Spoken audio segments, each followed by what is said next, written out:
cannot save it from your failure, Father. Then let the galaxy burn. Hi, welcome to the channel, and I'm playing a very exciting game of Horus Heresy this weekend, and I'm taking Death Guard.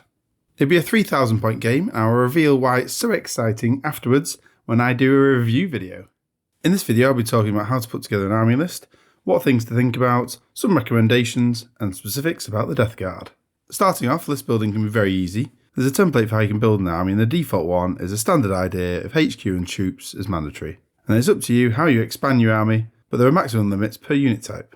Certainly if you bought the Age of Darkness box set, it fits nicely, and you can play half or the whole box as a list. There's lots of choice of ways to build, and there's another detachment type that's less about troops, if you want to focus on elites and heavy support. And the answer, as always, is build what you want to play, or what units you like, but I'll go into more detail than that right now. You can mix factions together using allied detachments, but I suggest getting to that after you've been more familiar with the game. Use a list builder to help understand options. Going through the books and using Excel isn't easy. I found a web page builder that's actually really nice, link in the description, and of course there's Battlescribe. Rites of War. All legions have a specific thematic list build option, a bit like an Army of Renown in 40k. There are a set of limitations and benefits, and often it'll mean taking a unit in a different force slot. So for the Death Guard Creeping Death Rite of War, Grave Warden Terminators can be taken as troops. This frees up heavy support slots. Others do similar things with Dreadnoughts, for instance. Some special inclusions to think about. Infantry can take a type of transport without it taking a slot in your detachment, but you do have to pay the points for it. An example is Terminators taking a Spartan tank, again freeing up your heavy support slot. In Heresy, shooting is the most powerful phase in the game. A movement impacts shooting ability, and significant movement significantly impacts shooting. Sometimes infantry is too slow to get where they need to be, so transports can be ideal. Be mindful though that vehicles can be one-shot exploded if the dice rolls against you, and that could lead to people in your squad dying inside. Lords of War. This is the big vehicles and Primarchs. Primarchs are super fun to have on the table, great sculpts and super powerful. Tons of rules usually, and they make for a really thematic army. While they are powerhouses and kill most things, they can still be one-shotted by another Primarch in melee. The big vehicles can transport lots and can also have big firepower but are very costly. So you can only take 25% of your army as Lords of War, and that includes Primarchs, so you'll need a massive points gain to be able to take any. Perhaps don't consider this for a while starting out. Some key build options.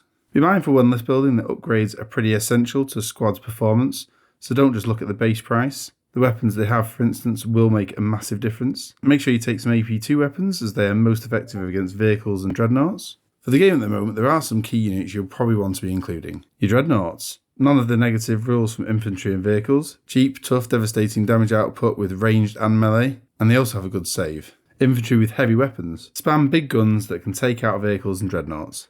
And snipers. Kill anything at range without them reacting. Now looking at Death Guard specifically.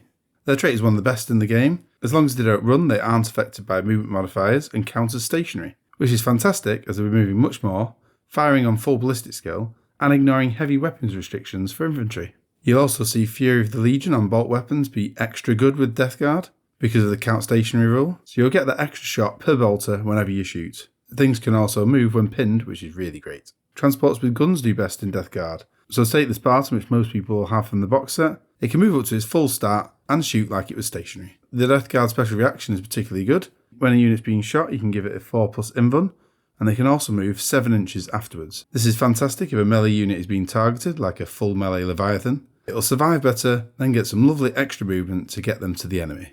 All the Age of Darkness box set is perfect to start a Death Guard army. What to add next? Heavy support squad with las cannons. Anything with Nemesis bolters that are heavy snipers, but you can still move in Death Guard. You get a Contemptor in the box, and a Leviathan is a great addition. Both types of specific Death Guard Terminators are great, Death Shroud and Grave Wardens. Typhon is an excellent HQ, a go-to. He unlocks Rites of War and improves toxic weapons. Toxin bombs are great. Roll a d6 for every model in the unit that charges you, and on a 1, they suffer a wound. No save or damage mitigation works, only an invuln can save it. It's a good way to cause trouble with people charging you. There's loads more to discuss with Death Guard, but I think I'll save that for another video. And make sure you check back as I do a review of my special game I've got this weekend. I'm really excited. Can't wait. See you again soon. Bye.